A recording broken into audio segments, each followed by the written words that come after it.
From her wrestling inspirations to her heroes outside of the ring, to the events in her life that have led her to where she is today, WWE's Rhea Ripley is just as interesting out of character as she is exciting to watch between the ropes. Get your black lipstick and grab the nearest guy with a mullet then, because it's time to talk about Mammy. I'm Gareth, this is WhatCulture, and here are 10 fascinating backstage WWE facts about Rhea Ripley. Number 10, she takes after her own Mammy. Rhea Ripley was born Demi Bennett on October 11th, 1996 in Adelaide, South Australia. As a child, she enjoyed a variety of sports, before settling on a career in the squared circle by joining local promotion Riot City Wrestling in 2014. There's not much information out there about her early life, particularly who her family are. They were recently seen celebrating with Ripley after she beat Nia Jax at Elimination Chamber in Perth. But other than that, there's not much to go on really. However, Rhea did speak about her mother in an interview with Sporting News in 2019. And let's just say she had interesting things to say about her. "My mom is a very scary human being," she said. "I get a lot of that intensity and snap straight into it from her. She's legit terrifying." The multi-time champion made it clear that she was saying this in good spirits, referring to her mum as a lovely girl. But she also pulled no punches in explaining that when Mama Ripley gets mad, she is a force to be reckoned with.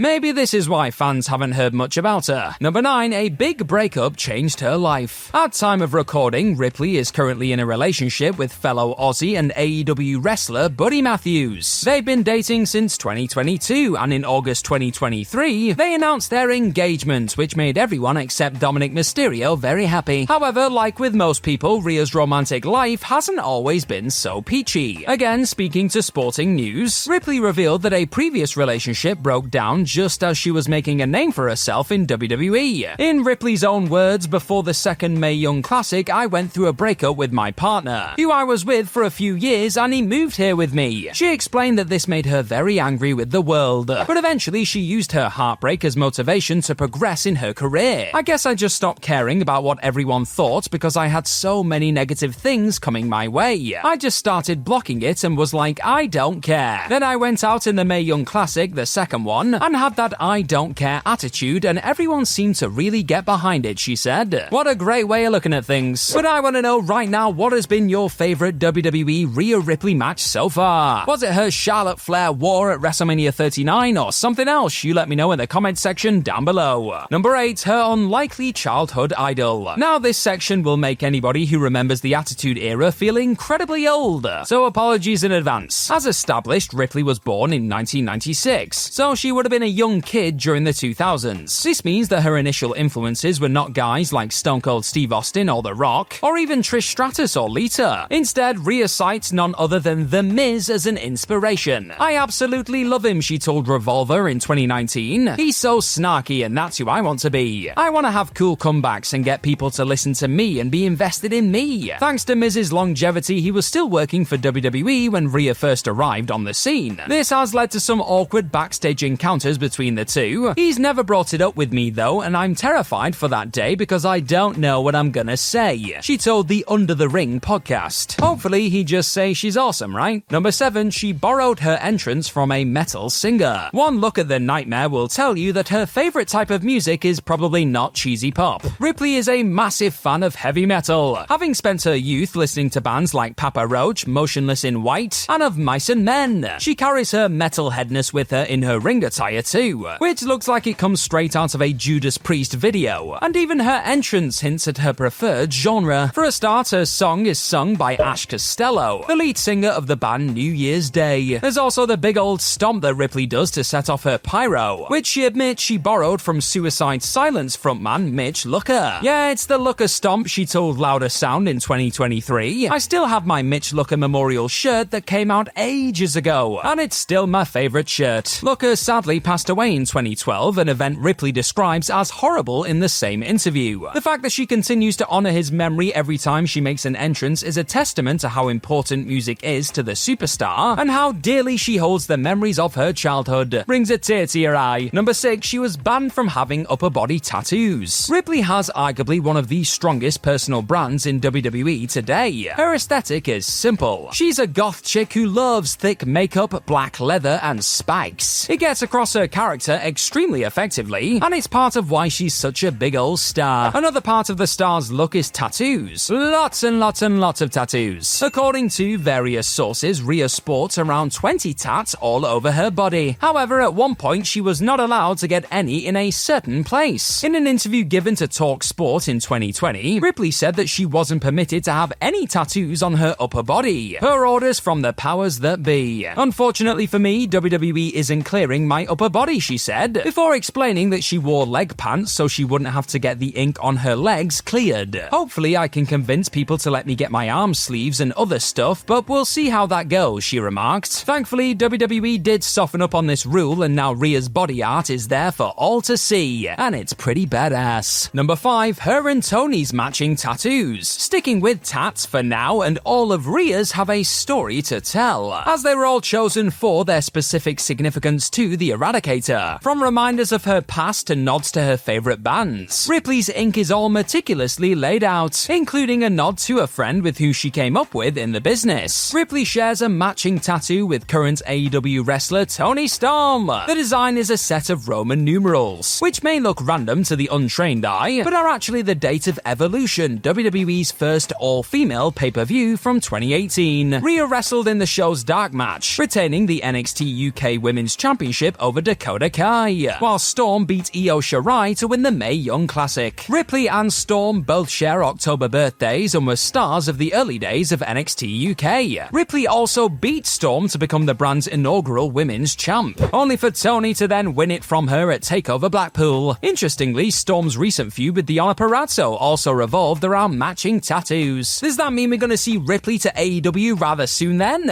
Well, probably not. Number 4, she wanted to get tattooed during a match. This trifecta of tattoo trivia ends with an absolutely insane idea that would have seen Mami get some new ink under utterly bizarre circumstances. Whilst down in NXT, Ripley was involved in a feud with Bianca Belair. She even squared off against the EST on opposing teams in a War Games match, which left both women beaten and scarred. However, if Ripley had gotten her way, Belair would have left an entirely different mark on her body. As she told Flash Morgan Webster on his podcast, the star pitched the idea of her opponent tattooing her with a mechanical needle during a match together. I wanted to get a battery-powered tattoo gun, and I wanted Bianca to rip the fishnet in my pants, and I wanted Bianca to tattoo lips on my leg while everyone held me down, were her words. She then explained that officials suggested that this may not be the most hygienic thing in the world, to which she allegedly responded, "Yeah, true. That is putting it lightly." Cooler heads prevailed, and this mad idea was permanently shelved. Number 3, Beth Phoenix helped her get into the Judgment Day. It might seem like a lifetime ago now, but the early incarnation of Judgment Day looked very different to how it does now. The faction was initially formed by Edge when he recruited Damian Priest at WrestleMania 38. Ripley joined shortly thereafter, but it was only after Finn Balor helped kick Edge out that the stable as it is today began to really take shape. Rhea was a natural fit for the group, already possessing the grungy exterior needed to fit its spooky vibe. Also, she added some depth to their numbers, allowing the mostly male unit to branch out into an entirely different area of the roster. In an interview with WWE's The Bump, Edge's wife Beth Phoenix revealed that it was she who put in a good word for Mami. Who do you think of the female roster who could really benefit from having a bigger platform? Mrs. Copeland was reportedly asked by her husband, who has all of that talent but just hasn't had the opportunity to shine in a big way. Phoenix suggested the young woman from Oz, and the rest is history. Number 2, she's had reconstructive surgery on her ear. As already discussed, Rhea's goth look is an essential part of her character, which is why she wrestles with full makeup, full leather, and a full set of piercings. Unfortunately, this bold decision came back to haunt her during a match with Io Shirai. Whilst challenging the modern-day Io Sky for the NXT Women's Championship in November 2020, Ripley was dealt a grotesque injury after having 5 earrings ripped out during the bout. According to Fightful, she suffered multiple contusions and abrasions on both ears after losing her jewelry, with doctors needing to graft pieces of skin from other parts of her ears to make them look normal again. If anyone needs to be sick, then please vacate the room now. There are buckets outside, probably. I don't know. Unfortunately, this would not be the last time Ripley was done in by her piercings during a match. In 2023, whilst facing Natalya on Raw, Rhea's smiley, a piercing of the inner lip, was completely torn out, leaving her visibly bloody on live TV. You'd have thought she'd learned after the last time time, but clearly not. Number 1, Claudio Castagnoli helped her win a championship. On the December 18, 2019 episode of NXT, Ripley defeated Shayna Baszler to end her mammoth reign with the NXT Women's Championship and become the new top dog in the black and gold. This was vindication for the former NXT UK champion, who had become a massive star on the US brand in a relatively short period of time. This was a truly special moment, one she had a little bit of help in putting together. The finish of Ripley versus Baszler saw the challenger hit the champion with a top rope version of her finisher, the Riptide, to score the pin. Rhea was having trouble working out how to do the move off the top when she got some help from current AEW star Claudio Castagnoli, known in WWE as Cesaro. "My finisher, Riptide, is hard enough to do in the ring, let alone on 2 little ropes," is what Ripley told Sports Illustrated. "We were at the PC struggling with it, and he, Cesaro, came out of nowhere to help." Does that make Ripley a satellite member of the Blackpool Combat Club?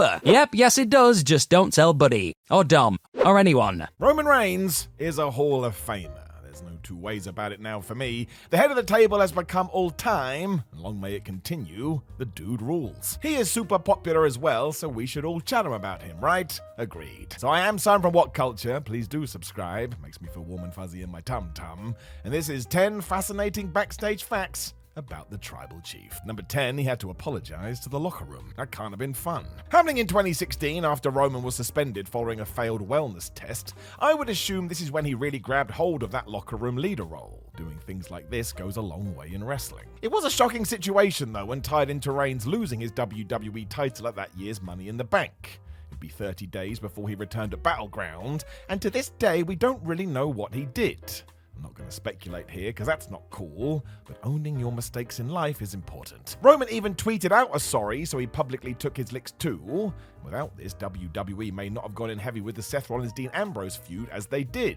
Hell, maybe the now Jon Moxley would never have held the world title. It was a crazy moment in time, though. Nobody saw this coming, and I still remember where I was when I heard the news, and somewhat embarrassingly, it was in the gym. That's right.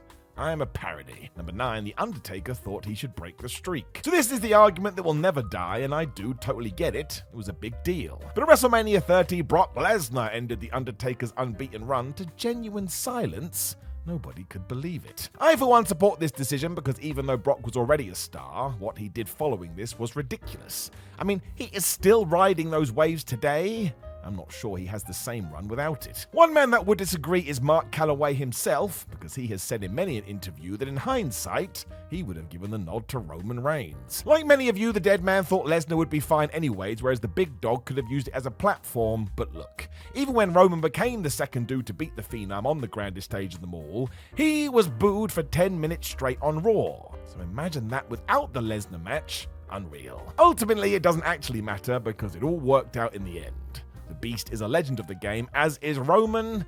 They found their way. Number 8, Tamina handcrafted the lei he wore at the 2020 Hell in a Cell pay-per-view. So this is hard for me. I have always been told that no one is meaner than Tamina, and here she is being the nicest person ever. Unless this was like made from demon feathers or something. I don't think it was. On this night, Roman did engage with Jey Uso in the massive cage as the head of the table character really came alive, even more so after the fact. As soon as he was declared the winner, the Wild, Samoans, or the Elders appeared and almost coronated Reigns into his tribal chief position as they draped a lei around his neck. It was quite a cool moment. Soon after, we learned that it was Tamina, nobody is meaner, that was behind this, as was the white one that Jey wore. So really, she should have picked a side, but still, this just added so much lore to the match. This is all on the WWE Day Of documentary, which you should watch because it's great. I think we learned from this. The whole angle has been steeped in little trinkets like this. Just made it so damn good. Number 7, Braun Strowman says he helped craft the monster. Right, so, Braun Strowman is massive, this we know. As such, he was zoomed through NXT to the main roster, mostly because Vincent Kennedy McMahon can't help himself. Many had to learn on the job, which is never easy, but who was there with the assists? That's right, Roman Reigns. Another moment where I'm sure he stepped into this leader role, Braun told Sportskeeda that during those tough days, Roman was always there to steer him in the right direction. That made sense too. They were feuding a lot. Do not forget either, this Strowman went from masked member of the Wyatts to a genuine Monday Night Raw treat, and I'm sure Roman was part of that rise. It's probably why he got crushed in vehicles over and over too. He knew what was right, and you damn well love to see it. Number 6, there was heat following his 2013 feud with CM Punk, or so it is said. Now, during Punk's last 14 months or so, he worked with Roman a lot, and come January 2014, they had a singles match too. They were joined at the hip for a good while. Apparently, whatever decisions were made did not go down great though, because as Reigns told the Load Management podcast in 2020, he has certain feelings towards Punk, in the sense that guy made his life far harder than it needed to be. Ever the company man, he also mentioned he would work with CM again if that's what the fans craved, but quite clearly this wasn't all peaches and cream.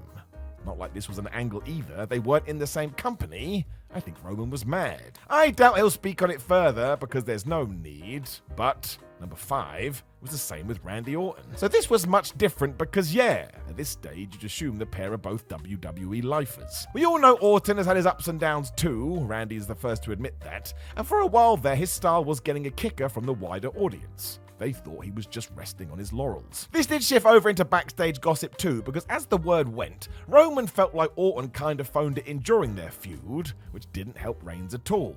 He certainly needed all the assistance he could get in 2014, and maybe this wasn't as forthcoming from the Viper. If anything, it made the big dog look a bit meh. It allegedly developed into some backstage heat, although drawing an appearance on the After the Bell podcast with Corey Graves, Roman actually said that Orton seemed less lethargic at WrestleMania 36. So there you go. Oddly, that was after the brawl with Edge, so who knows? But when you do some digging, it does feel like maybe, just maybe, there was a little bit of bad blood. Wrestling. Number 4, what really happened that night, he revealed his leukemia. Now let's not forget that the Shield were awesome. They've gone on to smash it, so the idea worked, and the bond they had was very real. Together forever vibes. It's why in 2018, after Roman revealed he had to step away to deal with leukemia, which was horrible, Seth Rollins and Dean Ambrose kind of dropped their characters for the evening as they embraced Reigns on the entrance ramp. Quite the moment. John Moxley actually gave us more info about this on the Talk is Jericho podcast, as he felt ultimately it was used in the wrong way. But then Ambrose saw this as Vince McMahon trying to increase ratings because of it, which is why at the end of the episode, he smashed Rollins with the dirty deeds and turned heel. I mean, the timing was kind of bizarre. The real kicker is what the Lunatic Fringe was asked to say, as he told Jericho he would not quote it live on air and would tell Chris afterwards. He did describe it as the worst line ever, which is also why he refused to say it on Raw. My gosh, I can't even imagine being in that position given this was his friend in a very real life or death situation. Wrestling really does forget what's important from time to time. Utter madness. Number 3, his ring name was inspired by a forgotten NXT star. Wrestling names can have great backstories. Kevin Steen became Kevin Owens because he was a huge Owen Hart fan, and even named his son after the King of Hearts, whereas Tyler Black became Seth Rollins because Henry Rollins is the lead singer of one of his favorite bands, Black Flag. It's likely where the black came from too. With Roman, we have to go back to Calvin Reigns, spelled R-A-I-N-E-S, and as he told us on Talk is Jericho, he did like Roman and actually just wanted to be that, Roman. But when WWE said he needed 2 names, it was Corey Graves who had a suggestion. Because he thought Reigns would work, but obviously he has to spell it differently. And they mentioned that Calvin definitely played a part, because that's where it came from to begin with. So bam, there's the inspiration. You can also go back on YouTube now and watch Calvin Reigns, although you don't need me to tell you this. Was he as successful as the head of the table? No. No, he wasn't. Number 2, Vince McMahon hated his Fastlane 2017 boots. Didn't see that one coming, did ya? Vince McMahon does seem to be quite uppity about wrestling gear because he lost it with Seth Rollins too when he wore all white at SummerSlam. Everybody else loved it apart from Vince, who knows. On the evening in question though, Roman was facing Braun Strowman, and to try and stand out a bit, he got some new footwear and he made the soles white.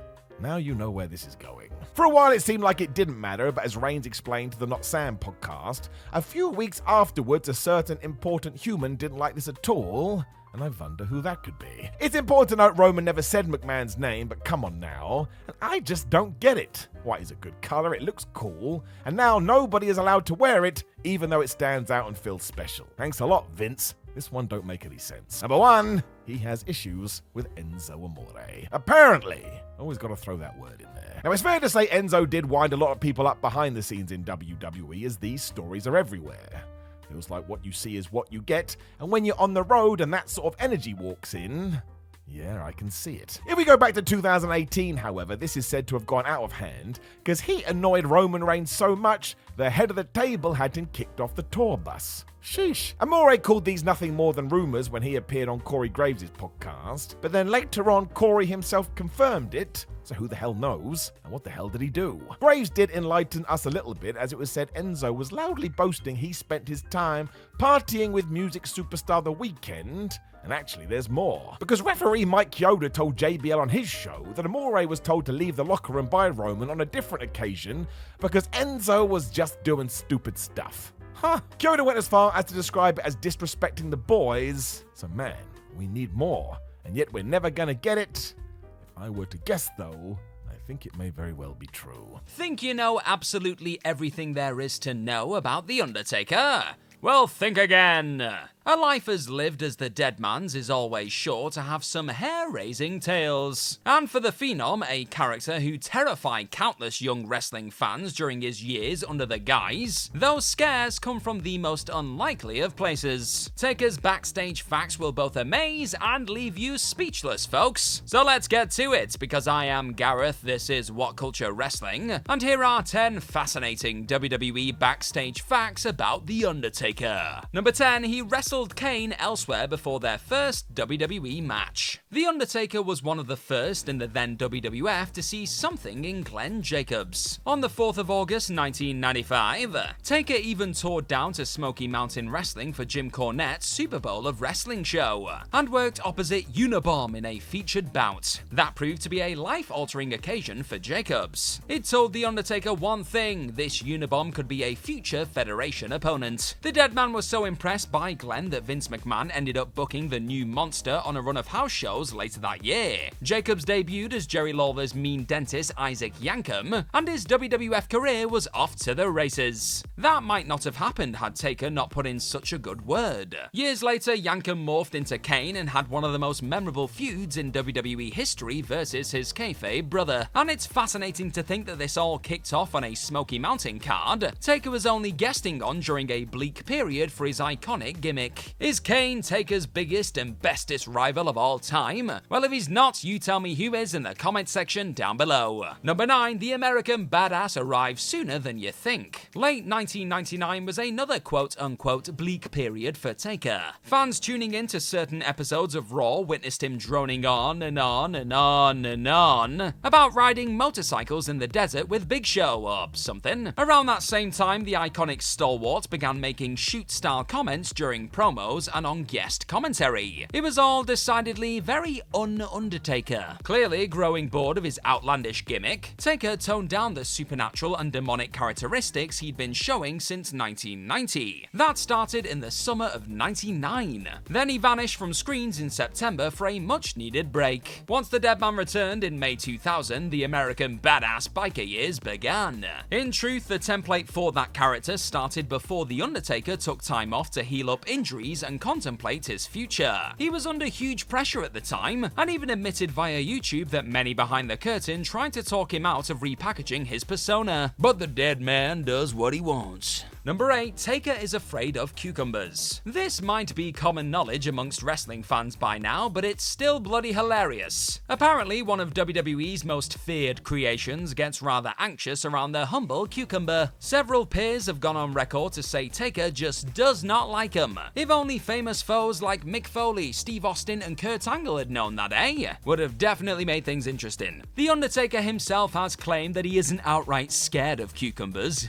That'd be ridiculous. But definitely is not a fan when they're lying around. That must have made trips to WWE catering hell, especially when the Phenom approached a salad bar. It's almost incredible that company writers didn't try to play on this at one stage. Maybe Taker made it clear he just would not be game for some cucumber-inspired TV hell. Cucumber on a pole match, anyone? Actually, come to think of it, that wouldn't really work. The Undertaker would just run a mile, wouldn't he? You wouldn't see that big supernatural git for dust. Number 7, the dead man took naps in coffins. The Undertaker worked a fair few coffin matches back in the day, so it wasn't uncommon for coffins to litter the backstage hallways of arenas across the country. They were not prop caskets either. Bruce Pritchard has said via his podcast that he and others would go to funeral homes seeking the real deal. Hilariously, and likely because he was sick and tired of being bothered when he fancied some downtime, Taker has also revealed that he'd occasionally go for a sly nap in one of the things. That way, he was practically guaranteed 40 winks without anyone hassling him for promos, photo shoots, or anything else. Some poor stagehand would have likely crapped their drawers had they gone to move that casket, heard some mumbling, opened the lid, and saw the effing Undertaker having a snooze inside.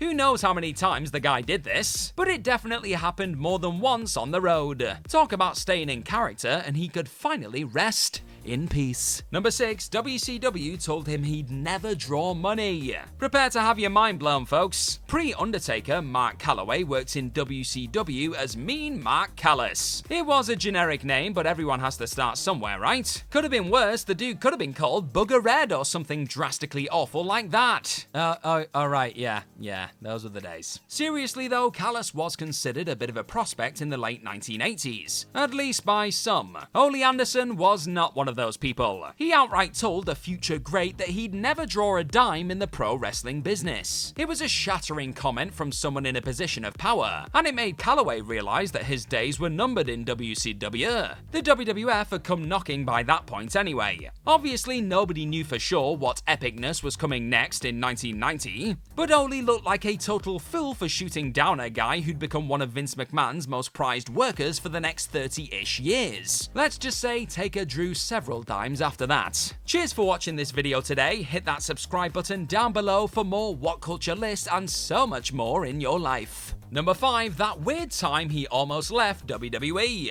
The next two entries kinda go hand in hand together, and they could have ended in disaster for the WWF. By 1996, The Undertaker was getting a wee bit sick of the company's cartoonish style. It might surprise some to hear that, but things escalated to the point that he genuinely looked sideways at what pals like Kevin Nash were doing in WCW, and wondered if he'd be better off taking the plunge. Imagine he had. Taker told Ariel Helwani in early 2023 that he was absolutely tempted by what WCW were doing on the other channel. The NWO was starting to catch fire even before Hulk Hogan turned heel to properly form the group. Both Nash and Scott Hall had shed their WWF personas to become grittier characters, and that appealed to the dead man. Then something magical happened, and enabled him to showcase a different side in ring. Taker sped his ring work up just a tad, and that kept him happy. Who knows how different history would have been had he left for WCW after all. He probably would have just ended up in an NWO shirt like everyone else, let's be honest. Number 4, he told WWE their opponents sucked. 1993 to 1996 saw Taker largely feeding on scraps in some of the worst matches that WWF ever put on.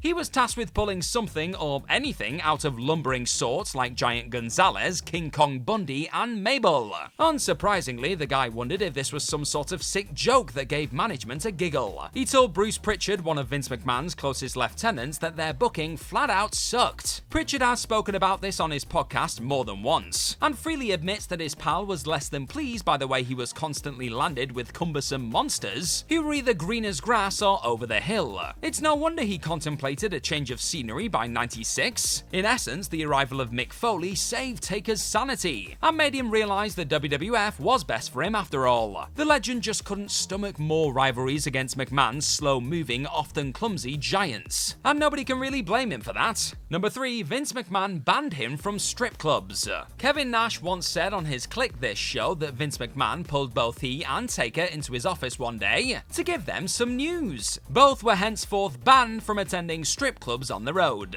This ban came into effect in the mid-1990s. Why? Well, Vince wanted to protect their clean-cut babyface image. Obviously, this concept is a bit unfortunate in 2024. McMahon has been disgraced for his own behaviour behind the scenes. However, back in the mid-90s, 80s, he wanted both The Undertaker and Diesel to quit hitting strip joints in between shows. It's unclear how rigid this sudden policy was, but it likely would have come with financial penalties had the pair ignored it. Nash wasn't long for the WWF anyway, and it's unlikely he had the same directive in WCW. Eric Bischoff was just giddy to have one of Vince's biggest stars on his books, so keeping someone like Kev happy would have been a priority. That was not the case for Nash and Taker on the Federation side though. Number 2, Undertaker choked Kurt Angle out for real. There are contradicting reports on exactly when this incident happened. Taker has said it was on the infamous plane ride from hell, but that was in 2002. He also name-checked Insurrection 2001 when telling the story, so things get a bit confusing. Calloway has maintained one thing though, he was a bit out of it after suffering an ear injury versus Steve Austin and Triple H in the UK. 2001 it is then. Maybe. Mid-flight above the Atlantic, The Undertaker saw Kurt Angle and Vince McMahon brawling. Stirred from his snooze and without context, he charged into the melee and started choking Angle out for real from behind. That's when the icon realized that both guys had actually been play fighting due to boredom. Kurt wasn't actually attacking the boss without cause, and so Taker's run-in wasn't really merited. It was carnage, and this story is one of the tamest from those UK trips. Number 1, bizarre punishments in wrestlers' court. The idea of wrestlers' court will always sound daft and childish to those outside the industry. In fact, scrap that. It sounds daft and childish to those inside the business too, because it is. That didn't prevent countless workers from going on trial in some kangaroo WWE court, set up for various alleged misdemeanors on the road. What's the old expression? There's more drama behind the curtain than there is in front of it. Yeah, that just about works for this utter nonsense. The Undertaker regularly presided over the court as judge, and he was the only one to dole out punishments accordingly. Often that meant those convicted had to buy him some booze, or keep others on the roster sweet with gifts. It sounds weirder the more it's explained, doesn't it? And sometimes things got out of hand. Taker himself has explained one occasion on YouTube that involved Melina and several others. He didn't go into painstaking detail, but did reveal that things took a pretty serious turn as far as the defendants were concerned. Yikes. It is a weird old business, isn't it? Becky Lynch is an all-timer. Doesn't matter what she does from here on out for my money, the man has already had one hell of a career. Given she has just appeared on NXT and sent those rootings through the roof too, well, let's go through her past with these 10 fascinating backstage facts. That was definitely an intro. Let's go. Number 10, the other options for her wrestling name. A name in wrestling is really important. Do you remember when we called Chad Gable Shorty G? That sucked. When Steve Austin was going to shift across to Stone Cold, he was also offered Chili McFreeze, and that guy was never going to main event WrestleMania. So yeah, you got to make sure you get it right. Lynch was well aware of this and spoke about it in an interview with Sports Illustrated, and how at first she went the Irish route. Makes sense. This saw her take her real surname of Quinn and see if there was anything with that and the Irish mythological figure Cuchulainn that ended with Quinn Culain. Obviously. WWE officials didn't buy it, so soon there was Madeline Daly, which Becky said no to because it reminded her of the television show. The other option was Robin Daly, which she quite liked, but Becky Lynch won out because it was essentially her first name and Rebecca mixed right in. Can't get mad at it. Number 9, she worked as a flight attendant. When you are an aspiring sports entertainer, you still need money, and that means you need a job. For Becky Lynch, she thought, why go stack shelves at a grocery store when I can just take to the skies? Why not indeed? Lynch talked about this on WWE's YouTube channel, including how before all of that, she washed cards at just 8 years old. She then did some bartending, worked in a sandwich shop and at a pizza place when a roll of Aer Lingus came up and she took the plunge. Actually tied in, all things considered. It gave Becky some future needed info about travel and how to tour. There was a connection too, because Becky's mum was also a flight attendant, so in many ways, this was the family business. Wasn't enough to hold Lynch back though. Predetermined fighting was what she truly wanted to do. Number 8, WWE wanted her to go bald, and there's nothing wrong with that. In fact, we as a society should be far kinder to women that shave their heads. What's fine for a man is fine for anyone. Let people live their lives. Right from the mouth of Freddie Prinze Jr., though, in his Great Wrestling with Freddie podcast, he claimed during one meeting when nobody had any ideas for Becky, someone just yelled out, "What if she shaves her head and has a breakdown?" Good grief. Lynch was present for this too, with her and Fred thinking this was ridiculous, although I can only assume this came up again recently.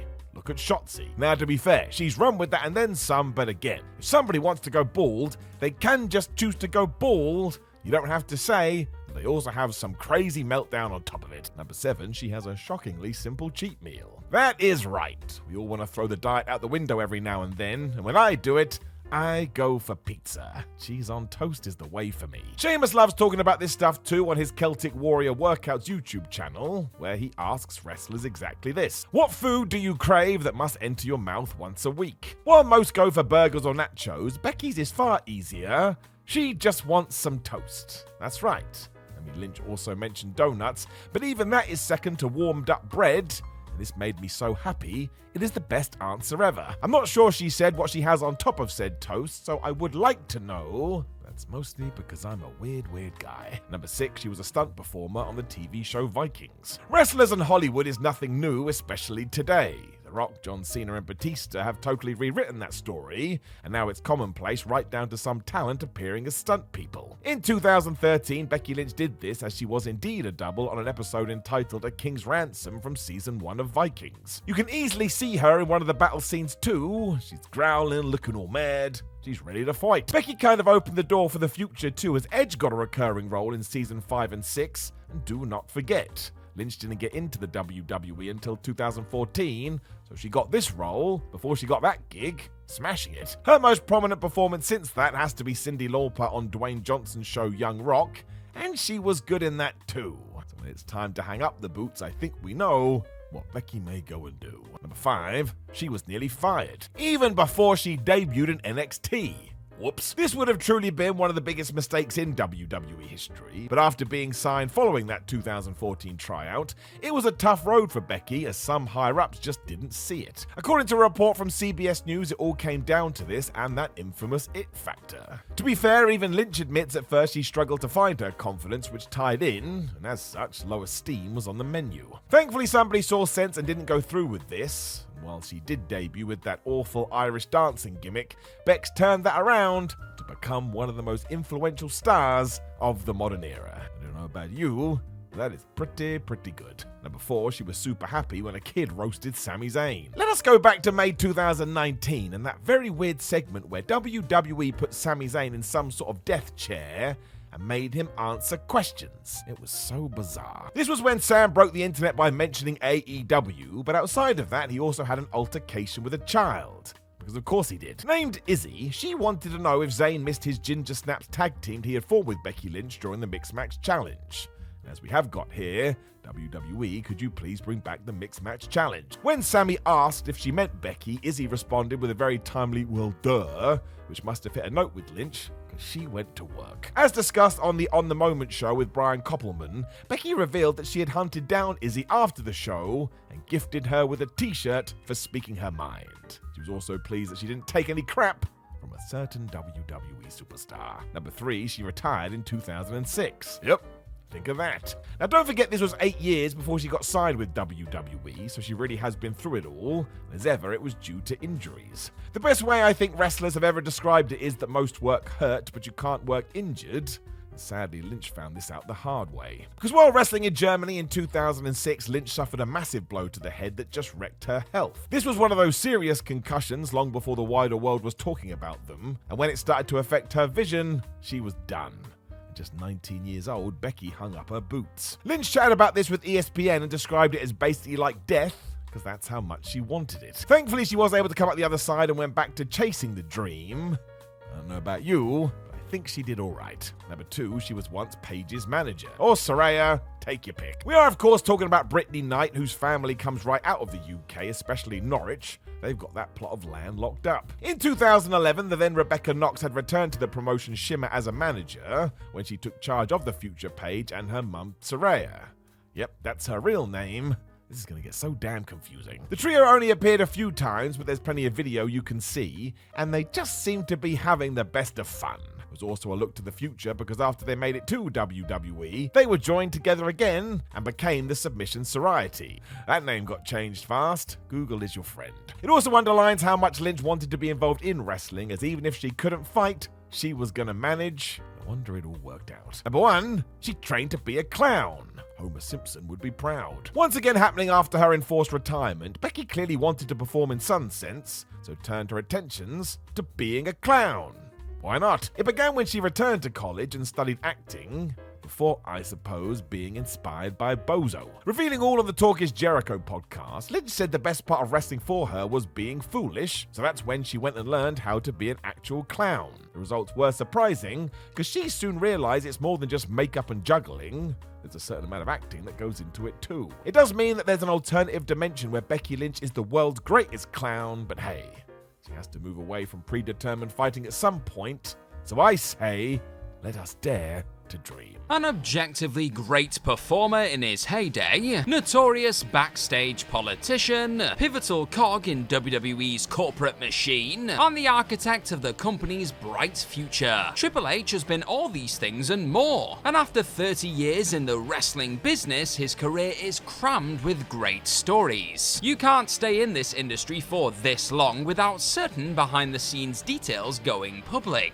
Now we have learned all there is to know about Triple H the performer, but Paul Levesque the man is just as interesting. So with that in mind, I'm Gareth, this is WhatCulture Wrestling, and here are 10 fascinating WWE backstage facts about Triple H. Number 10, reportedly sued for a botch. The pedigree eventually became one of the most iconic finishing moves in WWE history, and a huge part of Triple H's in-ring arsenal and all-round identity. But it reportedly got the game and his employers into a world of trouble back in 1996. Hunter was working Marty Garner, an enhancement talent, on an otherwise throwaway episode of Superstars. Triple H was booked to win, but when he went for his finisher, his lowly opponent mistook it for a double underhook suplex and adapted his body accordingly, leaving his head and neck exposed. Triple H inadvertently dumped him right on top of his skull. Though fortunate not to break his neck, Marty still sustained some nasty damage. This reportedly led to him going after WWE in court. But in 2020, Garner claimed that he never actually sued WWE for the botched pedigree at all. Either way, that specific dodgy pedigree will still go down in history as one of the most horrific of all time. Now I want to know, what is your favorite finisher in WWE history? Is it the pedigree or something else? You let me know in the comment section down below. Number 9, jealous of Rene Dupree.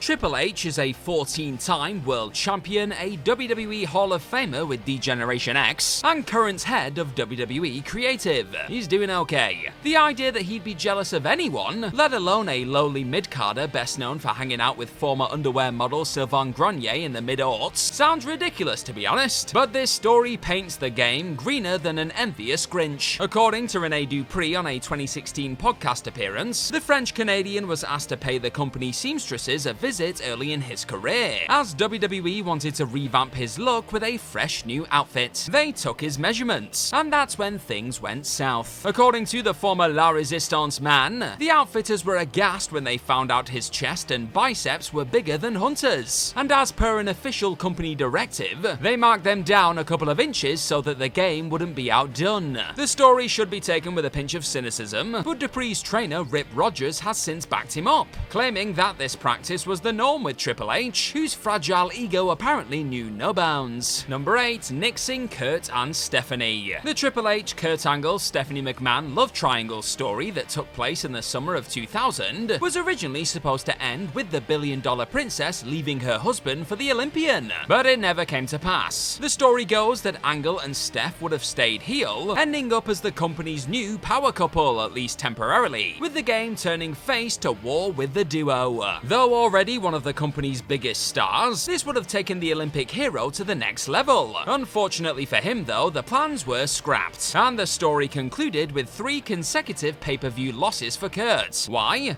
Because Triple H said so. Apparently, the game flexed his considerable political might, as he thought it was unrealistic that Stephanie would ever leave him for a man like Angle. He argued that the audience wouldn't be able to buy into it, and the decision makers seemingly agreed. Instead of creating an alternative solution that worked for Angle, WWE had Triple H go over in dominant fashion, leaving poor Kurt looking like a goof. Number 7, he wanted Edge fired. While most of the wrestling world agreed, rightly, that the legendary Edge was in the wrong throughout the Lita and Matt Hardy situation, having an affair with your injured friend's girlfriend isn't a good look, it turns out. WWE ultimately stood by the rated R superstar. They considered him a more marketable commodity than Hardy. He was ultimately cut loose. Edge and Lita, meanwhile, immediately became two of the sport's biggest heels. Despite all this, Triple H was firmly on Team Hardy, and like many other WWE employees, he wanted Edge fired for his transgressions. He took this to management, but while they likely agreed that Hardy was morally right, the game was overruled. Matt was eventually brought back for a memorable heated feud with Edge, knowing that Triple H had fought the good fight all along. Number 6, killing his own push. Steve Austin's King of the Ring 1996 victory was a huge step forward for his character. Austin 316 was born that night, and while it took his push a few more months to get going, this was his springboard to greater success. Stone Cold wasn't WWE's original winner though. Triple H was supposed to take the competition, then embark on his own surge up the card. But his involvement in the infamous Madison Square Garden curtain call incident soon put an end to that. With Scott Hall and Kevin Nash on the verge of leaving WWE for WCW, the Clique went into business for themselves. They embraced in the ring after a main event at an MSG house show, thus shattering kayfabe into a million tiny pieces. As Triple H and Shawn Michaels were playing babyface at the time, but the other two were heels. Vince McMahon was understandably seething.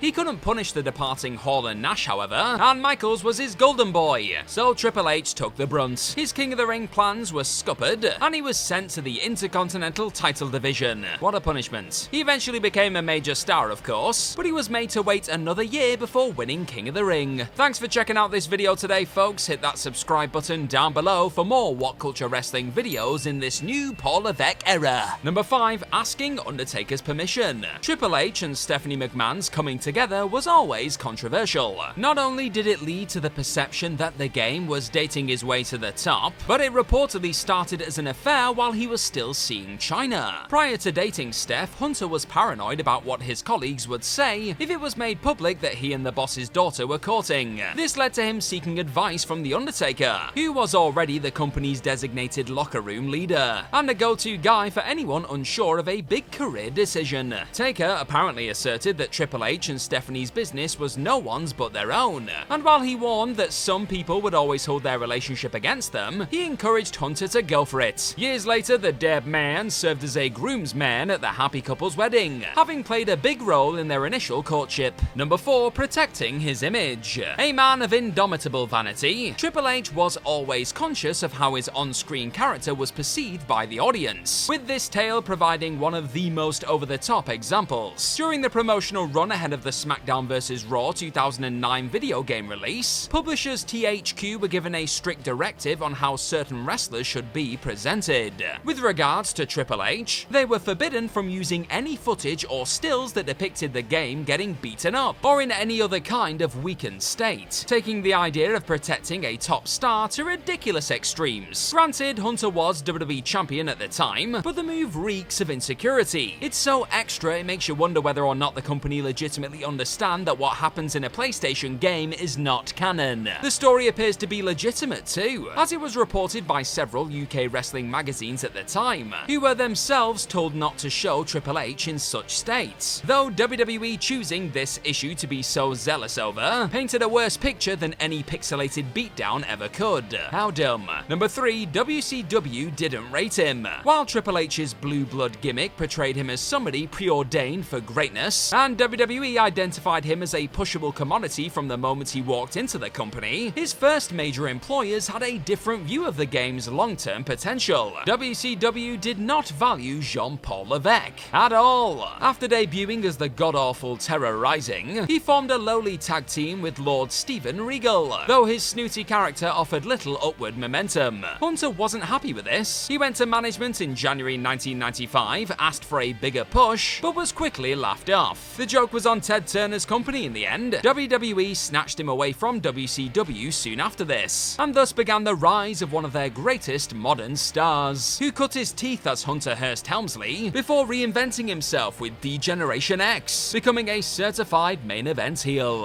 WCW's stance was laughable in hindsight. Keeping hold of Triple H wouldn't have been enough to stop their inevitable demise, but letting such a hot prospect slip through their fingers, particularly to their biggest rival, demonstrated a remarkable lack of sound judgment. Number 2, the Katie Vick debacle. Destined to forever be remembered as one of WWE's worst ever angles, the Katie Vick storyline was an absolute travesty. Certain topics shouldn't ever be touched. Necrophilia is one of them. Ultimately, it'll go down as one of the company's most harebrained attempts at covering a potentially problematic subject, and we'll never be able to scrub the image of Triple H mounting a corpse from our memories, even if he was pretending to wind up Kane. But it happened, and while there's no need to go through the revolting specifics again anytime soon, Bruce Pritchard once revealed some additional details on his Something to Wrestle podcast. As per the WWE figure, the whole scene played out in a legitimate funeral home, while an actual wake was going on in the next room. So while Triple H was,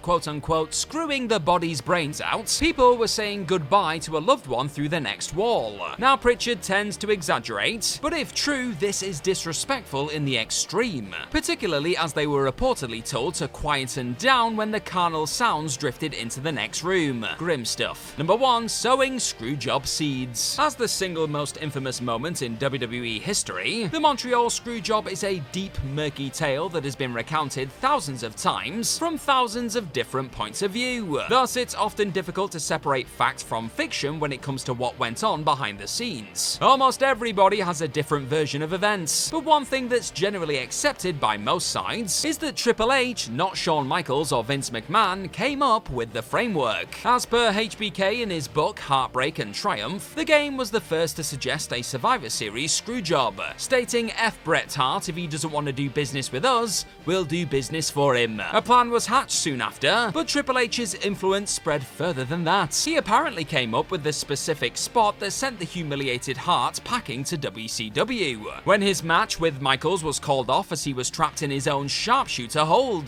but not tapping out. The game wasn't the architect of the Montreal Screwjob, but if what I just said is true, he definitely sowed the seeds. Trish Stratus is an all-timer. If she had existed in the current era, her stock would be even higher, as she's already proved in 2023. Her matches with Becky Lynch were what we would call top tier. She has been a trailblazer pretty much most of her career too, so sit back, get your brain ready, because this is 10 fascinating backstage facts about Trish Stratus. Number 10, she wanted to be a doctor. Yep, that's right. When Trish went to the York University in Ontario, she studied biology and kinesiology, which, in case you're wondering, is the study of how the human body moves. Afterwards, Stratus planned to head to medical school to train to become a doctor, mostly because she liked helping people. Can't get mad at that. That's nice. Bizarrely, it was a 1997 teachers' strike which delayed all of this, and as Trish was also excelling in soccer and hockey, she decided to search for something athletic to do.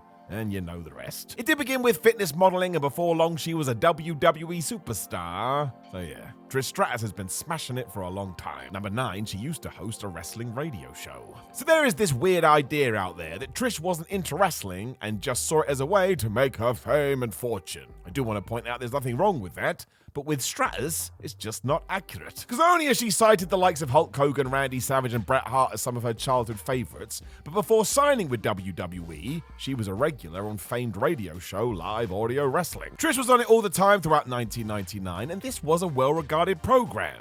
Dave Meltzer often popped up on it, and I tell ya, I personally listened to it for years. So could we please stop tarring Trish with that brush? She was involved from an early age. She liked it. Number 8, she's a former hardcore champion. Charlotte Flair may have the record now, but before the Queen, it was Stratus who racked up the wins of championships to stand taller than anybody else. This was also during a time where there was only one belt for the women to fight over 2, which made it harder, although Stratus did hold one other trinket during this period. The hardcore championship rule of it being defended 24/7 was in full effect, even if Stratus and Jazz were having a singles match in the ring. Hardcore champion Stevie Richards would go on to screw Trish by running away from potential attackers and causing a distraction. So after Bubba Ray and friends had caused a right fuss, Stratus saw the belt change hands. She rolled up Crash Holly, and yep, she claimed the title. Of course, she lost it back to Richard immediately, but as per WWE, it still counts. She wasn't actually the first female to do this, mind. That honor went to one of the Godfathers. Let's go, friends, and quickly move on. Number 7, she was supposed to face Asuka at NXT TakeOver Toronto. If you do not know, Asuka had a mammoth reign as NXT Women's Champion. I mean, she left the brand without ever really being defeated, and as we were going all in, somebody proposed at some point that the Empress should take on Trish in Canada. You damn right. This is when WWE discovered one small issue that may prevent this. Stratus was pregnant. That'll do it. Instead, the company reached out to Mickie James to fix the Legends box, and if you've seen that match, you know it was excellent, so it's a win-win all round. However, as far as I am concerned, we now do need Asuka versus Trish at some point. I mean, there is no way that can be bad. Number 6, she collects Barbies. This could be because her looks aren't totally miles away from what a Barbie looks like, but yeah, for one reason or another, Trish is a big fan of the Mattel doll. Why not? The collecting began when her auntie gifted her a set before she left for university, and as her boyfriend at the time was well into sports memorabilia, Stratus got the bug. You can see pictures of her haul online, and really is pretty good going, right down to ones resembling Lucille Ball from the TV show I Love Lucy, and Dorothy from The Wizard of Oz. Didn't even know they had those. Of course, she has also made a room in her house dedicated to these, and in 2020 she totally won. Our Barbie was made using Trish's own likeness. It even had her custom silver singlet and sparkly hat. You think that would have landed her a cameo in the 2023 Barbie movie, but alas, that wrestler nod went to John Cena. Of course it did. Number 5, she's a talent show judge. If you wondered why Trish hasn't come back to wrestling all that much over the years, it's likely due to the fact that she had loads going on, and more recently even became a judge on Canada's Got Talent. That's a big show. It also means that Stratus now has the power to make or break dreams. Let's not pretend that's not quite the responsibility. Outside of this, Trish has also appeared on Mad TV, adult sitcom Corner Gas Animated, and another reality show called Armed and Fabulous, where celebrities are trained to be police officers. What else? Number 4, no other woman has been in more WWE video games. Much like before, Trish wasn't the first female to appear on the cover of a WWE game, but she has done that and so much more. Trish appeared on the box art for the GameCube's Day of Reckoning in 2004, and made her in-ring debut in the N64 classic No Mercy 4 years earlier. Since then, though, Trish has been playable in 27 WWE console games, 32 if you count mobile and online titles. No other female can top that, with Lita being in second. She clocks in at a total of 26. Stephanie McMahon is at 3 with 23, which isn't all that surprising when you think about it, because Steph was around for ages. Although you do have to figure that a Becky Lynch or a Charlotte Flair could break this eventually, because they are everywhere. As of me talking to you though, Trish Stratus wins.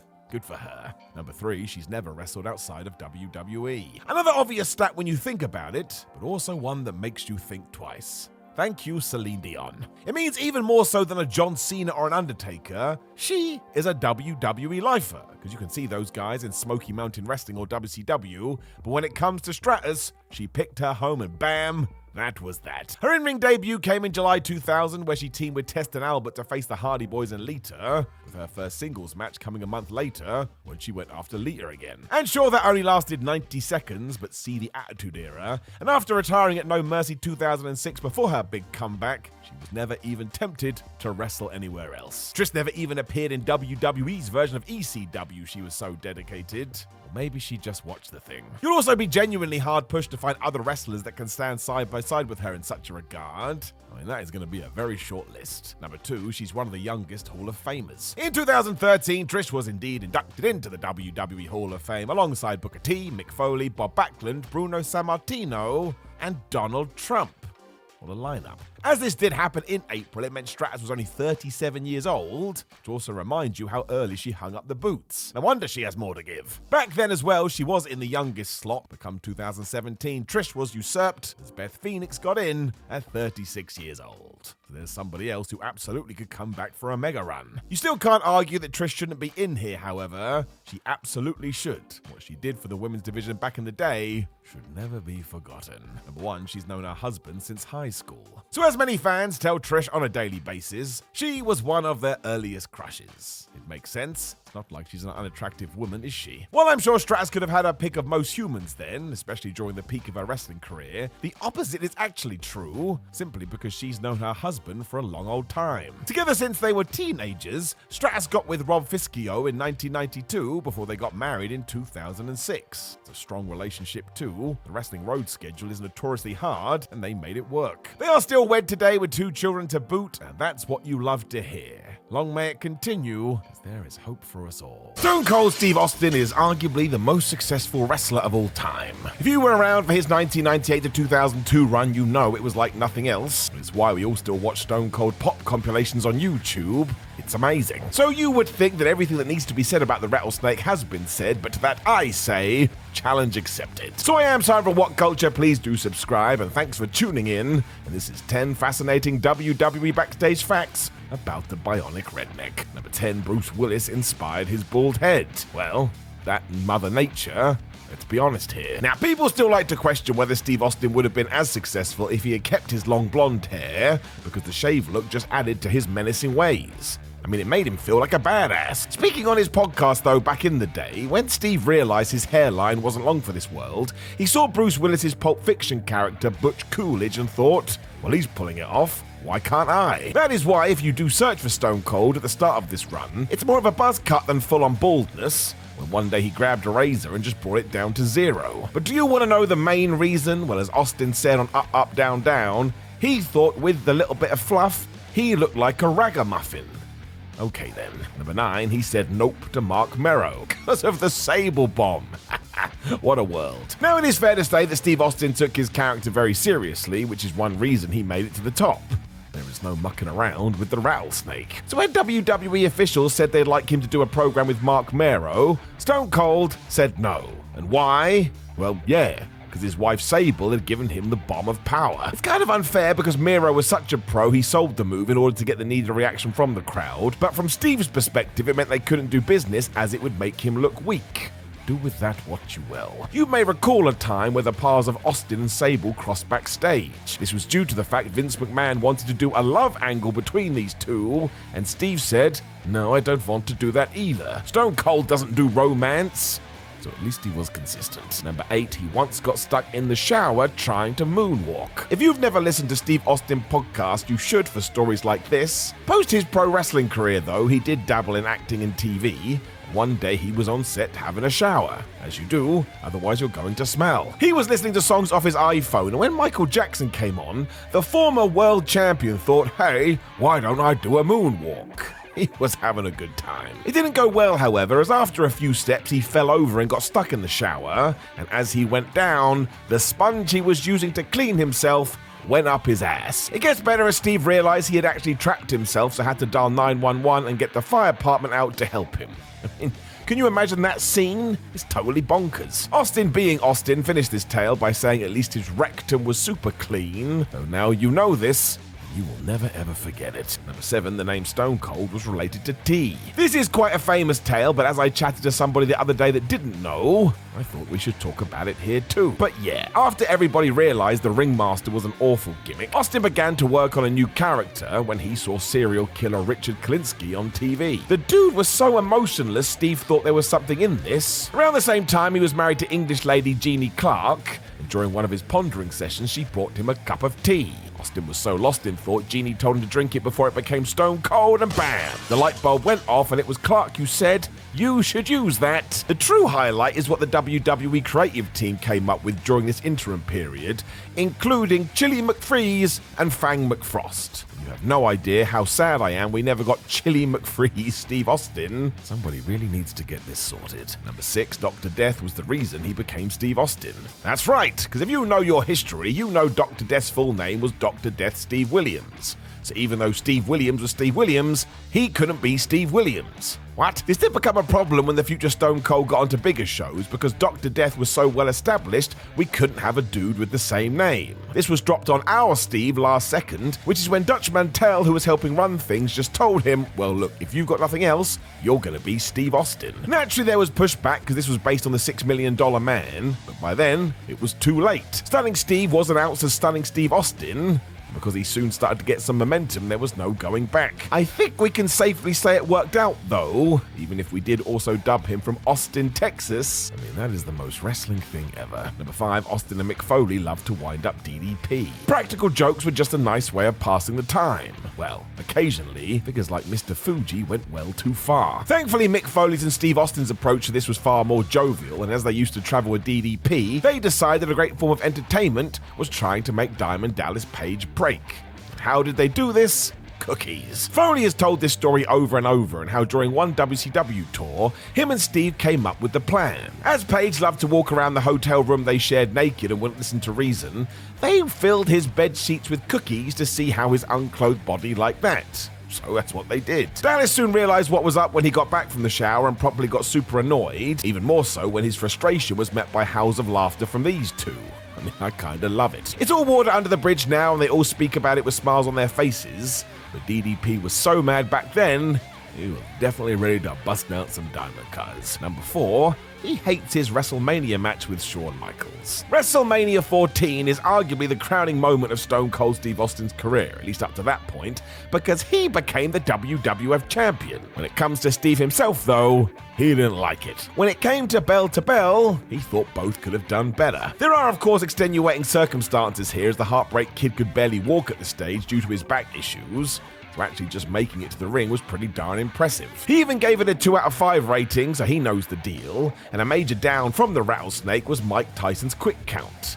He does have a point. Why did that guy do that? Apparently the first thing Austin did when walking through the curtain 2 was tell Vince McMahon that it sucked. So there you go. It's just his nature. McMahon assured him that they go again tomorrow, which of course they did do. It's not like he had a choice. That's just how wrestling works. Number 3, he cost China a world title match. So given what we've already chatted about, this shouldn't be a massive surprise. Steve Austin saw wrestling in a very specific way, I suppose. If you do not know, though, China was breaking all kind of boundaries in the late 90s, and she was a badass. She got so over, the WWF tried feuding her with some men, and people loved that too. So look, ain't broke, let's just keep doing it. It all meant that one day the idea was pitched that the 9th wonder of the world should be in a world title match to see what the response would be. And if you do recall, she won a number 1 contender battle royal, and that's when we were gonna do it. It would have happened at SummerSlam with Austin and Triple H as the other participants. And when Steve heard about this, he nixed it instantly. Jim Ross has spoken about this on his podcast, and it just came down to the fact Austin was old school and didn't think a woman should be able to show any dominance against a man. We never got back to this as the real-life Johnny Lawler fell out with WWE and left the company, but still. At one point, this was pretty darn close. Number 2, he was hospitalized before WrestleMania 19. And it sounded damn scary. News broke as it always does with these things, so to hear that Stone Cold was in the hospital before a huge match with The Rock was not good. As it transpired, Austin had decided this was going to be his last night as an active performer, and he was so worried about it, he began to throw back coffee and energy drinks, I suppose alcohol, like it was nothing. He also wasn't getting any sleep, and that is not good for your body. When Steve's heart felt like it was thumping out of his chest, he was swiftly sent to get help. Doctors told him he should stay in hospital for the weekend, but surprise, surprise, the Rattlesnake wasn't going to do that. He had a plan, and it was to put over The Rock. It really does make this match even better, because how on earth did he do it? I suppose wrestlers are a different breed, but look, he was not in a good way, and he still walked out there and gave the performance of his life. Number 1, he suffered an unfortunate accident with Yokozuna. So this is not as uncommon as you may think. I don't know whether that's a good or a bad thing. When Steve Austin appeared on Hot Ones, though, the Fire Chicken must have put him in a truthful mood, because when chatting about a house show match he had against Yokozuna in New Zealand, he said that, yep, he got slammed and pooped his pants. I mean, I don't know how else to say it. His big takeaway was thank goodness he was wearing black trunks, and as soon as the bell signaled for the end, he got up and he legged it to the shower, or at least hopefully the toilet. So there is an embarrassing work story for you, but again, you can do a quick Google. He is certainly not alone. So even though The Rock was a wrestler for like a day, he is still considered one of the best ever. This likely suggests he was pretty good. Just a thought. We all do hope that one day he returns for one last match, although that window is closing, but either way, the Great One will be in the Hall of Fame eventually, and cap off an all-time career. Which means we should talk about him. So I am Simon Miller. Please do hit that subscribe button. And this is 10 fascinating WWE backstage facts about The Rock. Number 10, wrestling left him totally broke. So much so, he almost quit. It is kind of different now, but back in the mid-90s, if you weren't at the top of the chain, you weren't earning that much money. It was a proper, well, I better sleep in my car life, and Dwayne Johnson felt so despondent with it after a while, he called then industry bigwig J.J. Dillon and begged to be brought into the big leagues. This is where The Rock's famous $7 in my pocket story comes from, and you'd have to assume if he didn't get his break, he could have walked away. The man was certainly considering it. Thankfully, Dillon lit a fire under his ass and promised the good times were coming, and he wasn't wrong, was he?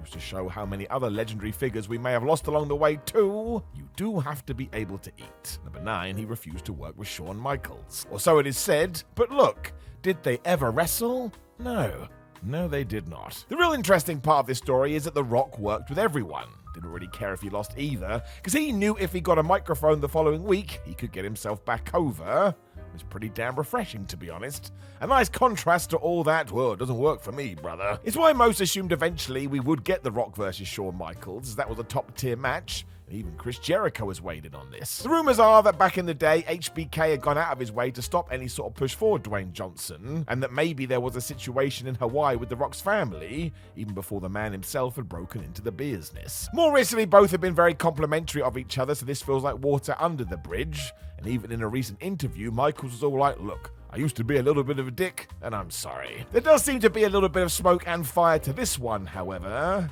That's also why you should always be nice to people.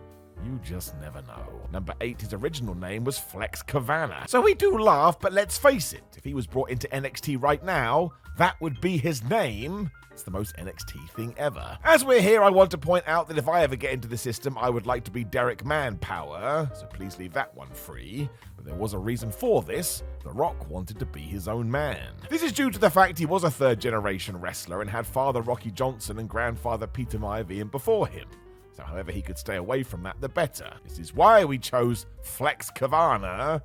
I'm not sure that guy is ever going to main event WrestleMania. It didn't work out at all because as soon as he was in front of Vince McMahon, he was dubbed Rocky Maivia, which was as if his family legacy had thrown up over him. Can't argue it though. If we don't do that, we likely don't get the Rock moniker. So it all worked out very well. Number 7, D'Lo Brown's head wiggle was based on The Rock. Well, who knew that? I still do the D'Lo head wiggle today because it's one of the best taunts ever, but according to Brown, this was all after he spent some time with the People's Champion. Speaking on the Attitude Era podcast, D'Lo mentioned that after a long drive, him and roommate Dwayne Johnson couldn't sleep. Instead, they decided to watch the movie Friday with Chris Tucker, because why not? They soon got to the scene where Tucker shakes his skull while shouting, "You got knocked the flub out," and that must have entered into Brown's brain. Because the next night when they were in a match together, D'Lo went mad with his head, shouted this line at The Rock, and as soon as Vincent Kennedy McMahon saw it, bam! He was told to do it all the time. So whether or not the most electrifying man had a proper hand in it is up for debate, but without that film, and without their relationship, could be a very different story. Number 6, the Stone Cold Stunner bets. So this is a forever debate. Who sold the Stone Cold Stunner the best? The Rock, of course, gets mentioned a lot because that dude went so over the top with it. It was like his body had become a spring and he couldn't control himself anymore. As it turns out, there was a reason for this. Because The Rock and Stone Cold was a feud for the ages, they worked together a lot. And after a while, they struck a deal where the Rattlesnake would buy a case of beer for Rocky if he could continually find ways to outdo what he'd already done. It worked the other way too, in the sense if Johnson failed at this, he had to do the buying of beer.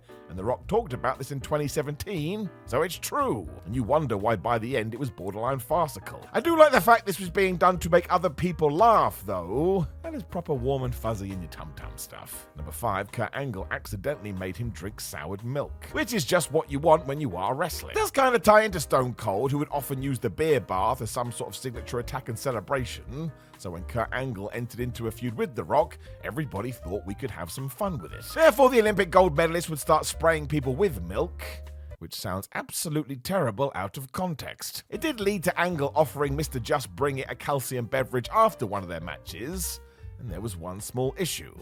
Nobody had mentioned that said carton had been sitting out for days, so when The Rock went to drink it, must have tasted like feet. To make it worse, it had curdled, so that got spat out instantly. And wrestling, eh? It's really weird. Number 4, he nearly played Willy Wonka. So I will take this one with a pinch of salt because when it comes to Hollywood, there's more rumors than wrestling. Just goes off. When Tim Burton was remaking Charlie and the Chocolate Factory in the early 2000s, though, one of the people reached out for this role was The Rock. Now, Dwayne Johnson has discussed this on his Instagram, so there must be some truth to it. And for those date mathematicians out there, if this is accurate, it's before Rocky had actually made his big breakthrough. Quite the risk. As we know, eventually Johnny Depp got the role, and even Johnson admits this wouldn't have been the best move. He just wasn't the right choice. Do I want to see this now, though? Yes, I do. Especially because The Rock is a giant man now as well. I mean, I'm not sure I ever envisioned Willy Wonka as being super jacked. Now I can't get it out of my head. Number 3, he once got a writer to insult Triple H to his face. This story is the best, and for the greatest account of it, I strongly suggest you pick up Brian Gewirtz's book. It is such a good read. He was The Rock's right-hand man back then and today, though. And one day when they were working on promos together, Brian came up with a great idea. Why doesn't the Great One go out there and mimic the way Triple H talks? This was around the 2000s, and if you were watching then, you know the game liked to speak like a this, and he would take his time, That was just perfect fodder for The Rock. This required sign-off, so they went to see Vince McMahon, and who else was in the office? That's right, Hunter Hearst Helmsley. Johnson still launched into his pitch, but when they got to the impersonation, he turned to Gewirtz and told him to do it live and in person. Brian obviously froze because this was terrifying, but when it was clear there was no choice, he actually did it with Triple H stood right there. I bet that was really fun. It got the Vince laugh, so it was happening, but by all accounts, Triple H was not happy about this. He stared a hole through Brian's face.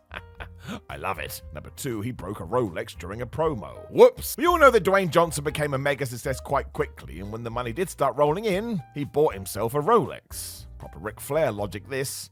If you want to be accepted as a star, make sure you dress like one too. I can only imagine how over the moon he must have been, but as The Rock revealed during an interview with Oprah, the first time he wore it to the ring for a promo, he broke it. Don't believe this is good. It's due to the fact, like all WWE shows, it soon broke down into a big fight, and as soon as the fist started to fly, the watch came off, as Johnson helplessly saw it get crushed by somebody else's foot. Cue the broken heart. It did teach him a valuable lesson, and this is a bit like Kurt Angle and his medals. Incredibly, he was using the real Olympic trinkets for a while, until a fan stole one. Surprisingly, he never did that again. Number 1, he wouldn't ride with the Godfather.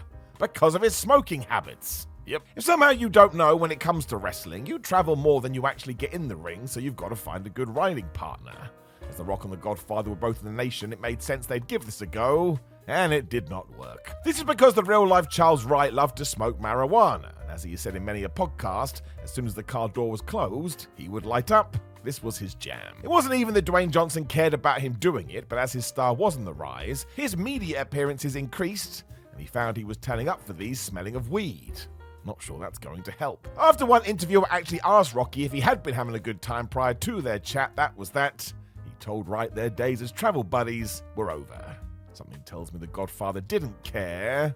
I bet he would have chosen the roll-ups anyway. Hulk Hogan was the biggest star in professional wrestling. And yet, a lot of misleading information surrounding Hulk Hogan persist. Lies. Things like he was a narcissist. He had a tendency to reorder time itself. And he was very close to several major historical events, a bit like an orange Forrest Gump. Well, in this video, don't worry, we are going to clarify these mistruths. I'm Adam Wilborn from WhatCulture, and these are 10 fascinating WWE backstage facts about Hulk Hogan. Number 10. Hulk Hogan was the first to notice Kevin Owens. You see, Hogan always did have an eye for talent. He spent much of his career mentoring the hot new prospect Ed Brutus Beefcake Leslie, who with his parade of gimmicks proved himself one of the most versatile wrestlers in the history of the business. And one young prodigy in particular caught his eye. I'm talking of Kevin Steen. Hogan told Steve Austin on the Steve Austin Show in 2019 that nobody was high on Owens within WWE except him. He knew where the money was. He knew WWE had something with that cat. And wouldn't you just know it, Owens went on to headline back-to-back WrestleManias. Thanks, Hulkster. Number 9. Hulk Hogan almost joined Metallica. Now, he didn't end up joining the thrash metal pioneers. He turned up to audition, but as a raw garage outfit at the time, they weren't interested. Lars Ulrich walked over and said,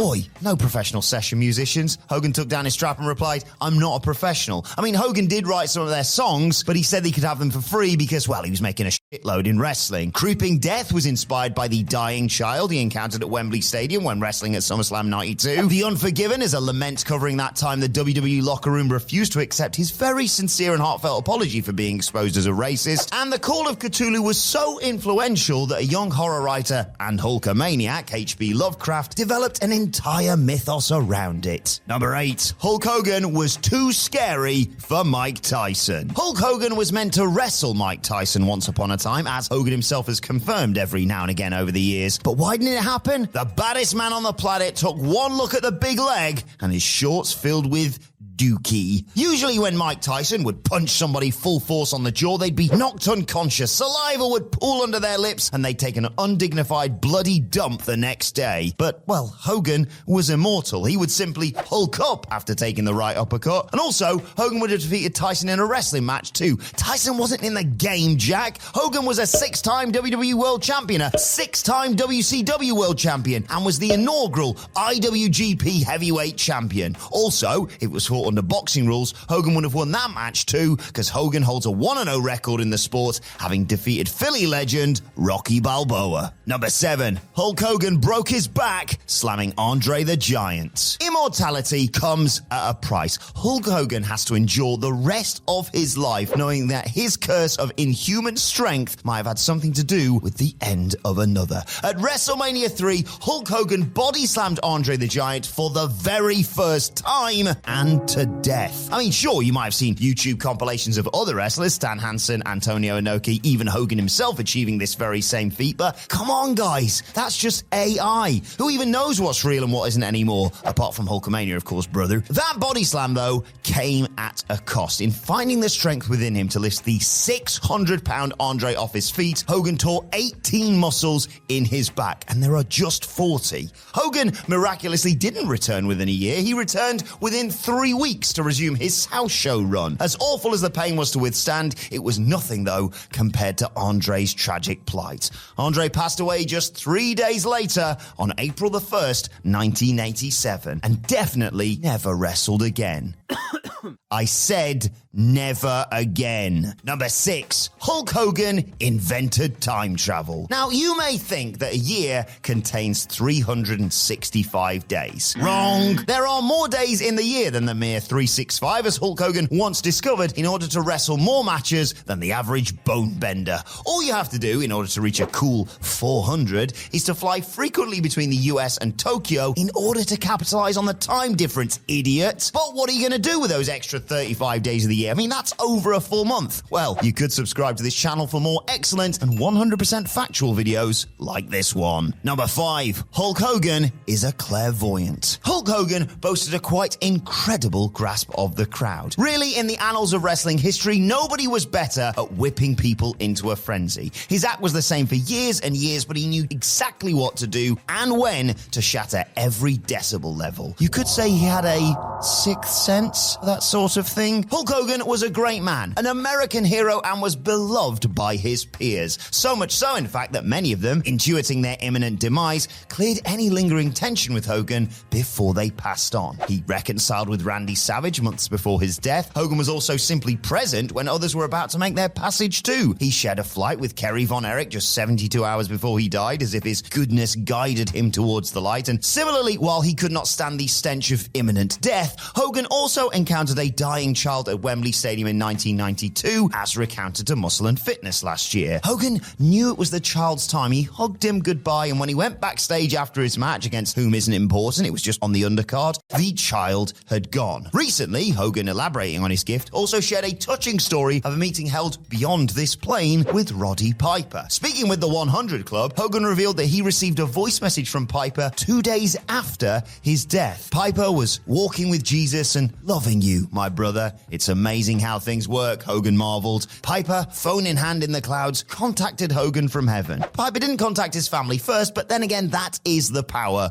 of Hulkamania. Number 4. Hulk Hogan turned down the leading role in The Wrestler. Hulk Hogan was an accomplished actor. When graciously allowing the next generation of stars to take over the wrestling world, he ventured to Hollywood. In Mr. Nanny, a contemplative portrait of the American family, Hogan displayed an unexpected sensitivity as the man who administered much-needed life lessons to an absentee father. Sadly for Hogan, this life-affirming tale went against the grungy, nihilistic Gen X zeitgeist. Its profound message was lost, ignored. However, much like The Thing and Once Upon a Time in America, Mr. Mr. Nanny has since been reappraised as a masterpiece in critical circles. Hogan was actually nominated for an Academy Award for his portrayal of Sean Armstrong, but deciding it wasn't fair on the other actors, withdrew from consideration because he was just a grateful visitor in their world. Perhaps scarred by his experience as a thespian that went unappreciated in his own time, Hogan, despite director Darren Aronofsky claiming to know nothing of this, actually turned down the role of Randy the Ram Robinson in The Wrestler, feeling he didn't deserve it. You know what? What other roles do you think Hogan would have excelled in? 007? Batman? E.T.? Why not let us know in the comment section below. Number 3. Hulk Hogan actually influenced Bret Hart. Hulk Hogan was an innovator, impossible in his musculature, a man who mastered the marketable cartoon aesthetic, a total power wrestler who didn't need to do much but slam his foes around. Hogan inspired many.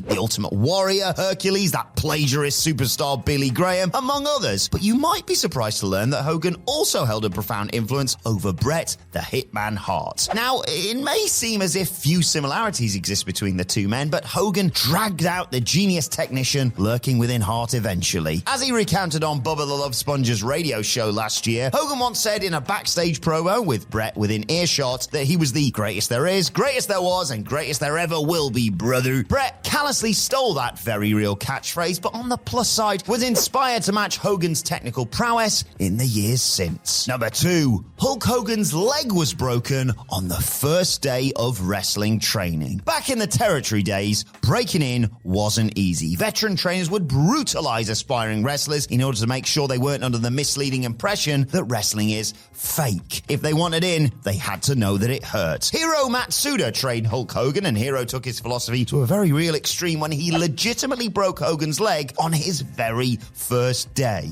It'll be months before you come back, that's if you ever do, Matsuda said. But then something happened. Hulk started to convulse. He didn't feel the pain. He thrashed his head from side to side and pointed at his trainer. You! His voice boomed, and after a stern point, Hogan dropped Matsuda with a big boot. And as Matsuda lay prone in the practice ring, Hogan fired off the ropes and crushed Matsuda's face under his rippling thigh. Brutus Beefcake, who Matsuda had put in a wheelchair by breaking his back a few months earlier, rose up with tears in his eyes and applauded magic back onto his feet through the magic and the very birth of Hulkamania. And it was on that day that the leg drop was born as Hulk's legendary finisher. Number 1, Hulk Hogan was a bigger star than Mick Jagger. In an old interview with fading British institution Jonathan Ross, Hogan once revealed that he was a bigger star than Mick Jagger. In fact, Hogan put Mick Jagger in his place. The promoter of the Pontiac Silverdome personally called Hogan 2 weeks removed from WrestleMania 3 because he had bad news. The show couldn't go ahead, you see, despite opening himself up to significant legal risk by cancelling the event. The promoter was too fearful on Hogan's behalf. The Rolling Stones were in town the Sunday prior, and the fear was that Jagger and co. might outdraw him. Now, while it is alleged that the Rolling Stones didn't tour at all in 1987,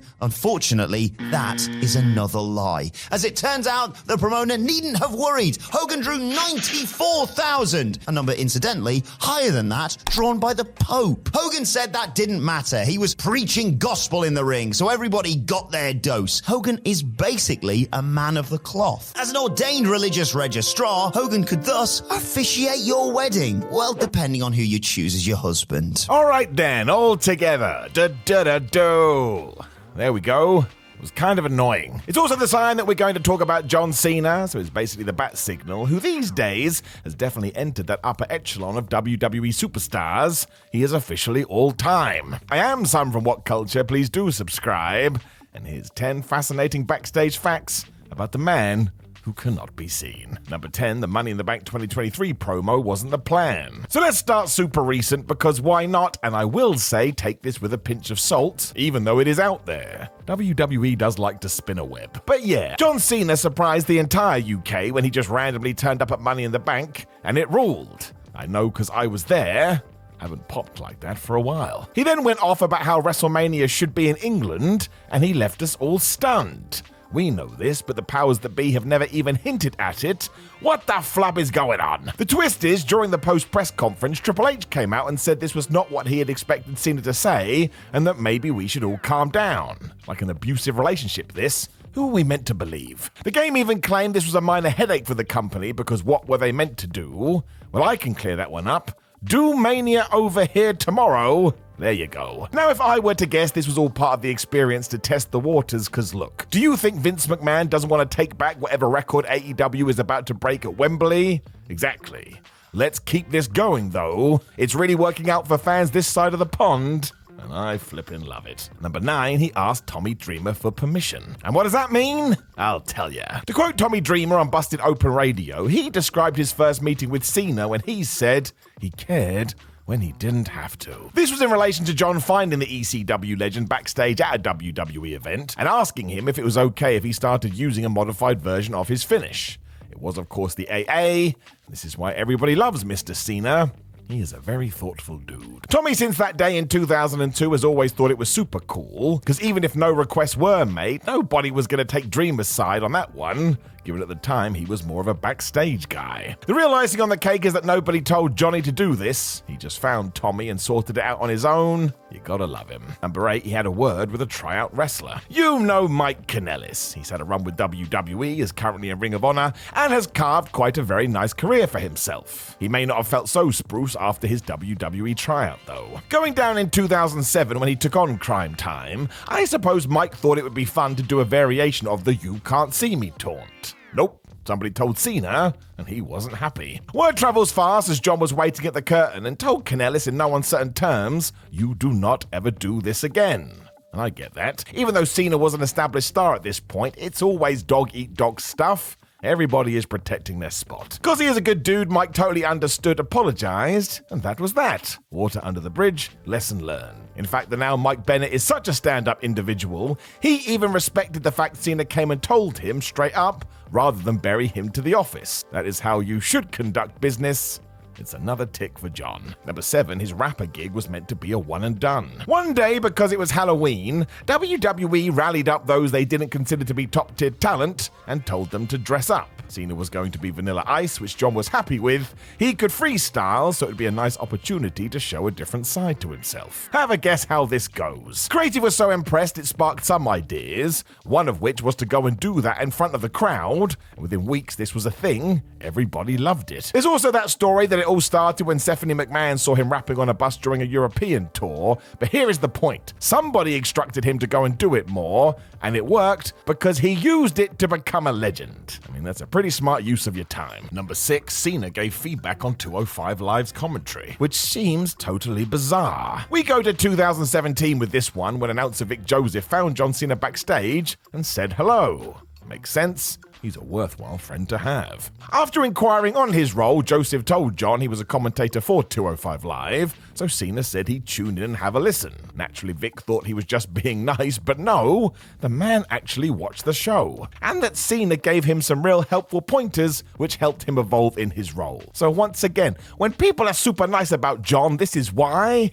It's just what he does. He goes out of his way. Number 5, he had accidental erections. Well, we were always going to get here one day. It was inevitable. Confirmed in 2009 when Cena was on the Andy Cohen's Watch What Happens show, he did tell the host that sometimes in the ring, he gets a boner. I mean, that's actually what he said. In fact, it got so out of control it became a backstage joke, and I suppose I get that. If you're about to hit a hip toss and notice a hard object in the groin area, you're going to ask about it. The real bizarreness is that it did take on a life of its own, so much so other wrestlers would gather by the monitor to see if it was going to happen. I don't know about you, but maybe you should just go and play cards or something. So the only thing we didn't get is Michael Cole on commentary informing the viewer about this, and I've thought about it, and I think that's likely for the best. Number 4, everybody thought he was going to fight R-Truth. And I don't mean in the ring either, because one day when R-Truth was coming back to the WWE, everybody else expected a big scrap between him and John Cena. What even is wrestling? It was all the buzz in 2008 because Ron Killings had recorded some diss tracks about John, and after Conan had sparked this off by saying they got into a fight at the airport, everybody thought we were going to get round 2. The problem being, they didn't even have a round 1 and it was made up. All that actually did happen was that John Cena was super professional, surprise, surprise. So when he saw Truth backstage, he asked if there was going to be an issues. R said they wouldn't be, so they shook hands, and that was that. I do believe this is how you do it. They also shared a hug, and as ever the locker room was disappointed, because I swear, Sometimes wrestling is full of grown children. Number 3, he openly called out Becky Lynch backstage. When Becky Lynch rightfully became SmackDown champion in 2016, there were still some questions about it. I do get this, but it wasn't Becky's fault. WWE just weren't using her as they should have been. For reference, go and look at the last few years. There you go. Her presentation was just paper thin, and as John saw this, he brought it up, doing the classic veteran trick of finding her and asking, "Who are you?" It's a question even Steve Austin had back in the day. Who is Becky Lynch in the confines of sports entertainment? Thankfully, Becky got this and it lit a fire under her, even more so because around the same time she had had a similar chat with one Shawn Michaels. This is why after Lynch had found herself as the man, Cena was the first guy to say way to go, and hopefully all senior employees remember this. Don't have to destroy the younger guard. Just get in their heads a little bit. Number 2, he helped Cody Rhodes in AEW, because he's just a good man. It wasn't as direct as you think, but it all counts, and it came to light when Cody appeared on the Stone Cold Sessions last year. Happening after Rhodes shared the ring with Cena on a house show just before he left the company, he heard the 50-50 reactions John was getting from the fans, and noticed how he responded to it, or how he just accepted it, smiled, and used it to his advantage. Fast forward to Cody's last few months in AEW, and he was certainly experiencing something similar, but given what he had seen years prior, the American Nightmare tried to follow suit. So he applied these lessons and kept moving forward, and while I'm sure some people on the internet would disagree, I think you can see it when studying Cody's career at that point. There's something in his eyes. Given that he has now returned to WWE and basically wants to be John Cena, well, he's probably going to end up doing very well. Number 1, he paid fines for other WWE superstars. I mean, who is this guy? He's not real. Former WWE dude Aiden English told this story as he tweeted it out. But yeah, during a house show match in 2018, him, Rusev, Baron Corbin, AJ Styles, and the Usos all got fined because they were like, well, it's not on TV, let's have some fun. It sounds like they also got the ref involved to whoop some ass, which does sound quite amusing, but management didn't like the fact this hadn't been approved, so dished out fines that worked out to about $20,000 a wrestler. Sheesh. Apparently Cena also thought this was ridiculous, because let's face it, that is the idea of such events. Give the live crowd something different, so as you now know, he went and sorted the money himself. I mean, that's like $120,000. I mean, even if John just used his influence to get these cancelled, it's still quite the gesture, and another reason why everybody speaks so highly of him.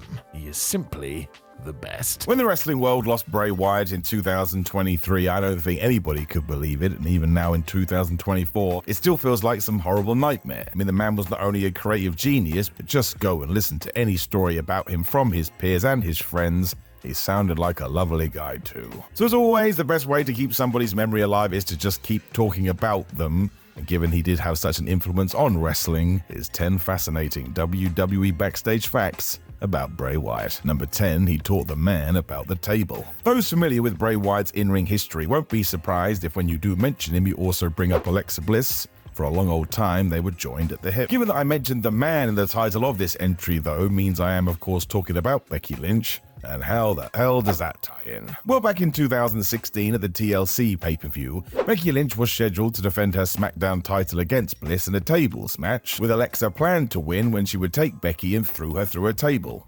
Obviously. Now, while I'm sure the character of Becky Lynch was very upset about that, the real-life person was a little bit worried, because she had never set up a table before, and she was slightly concerned that she didn't know how to do it. Now, I know that sounds ridiculous, but as someone who has wrestled in these type of matches, I tell you, sometimes those things just don't play ball. Fortunately for her, do you know who was on hand to guide her through it? That's right, it was Bray Wyatt. As detailed by the publication Clutch Point shortly after Wyatt's death, Becky addressed the Raw crowd off-air to share how he had helped her all those years ago. This is even more nice because on that evening, Bray did have a match of his own, but he still wanted to be the guy to get out of his way to make sure the whole team knew what they were doing. Lynch also said how easy he made all this and what a treat he was to work with.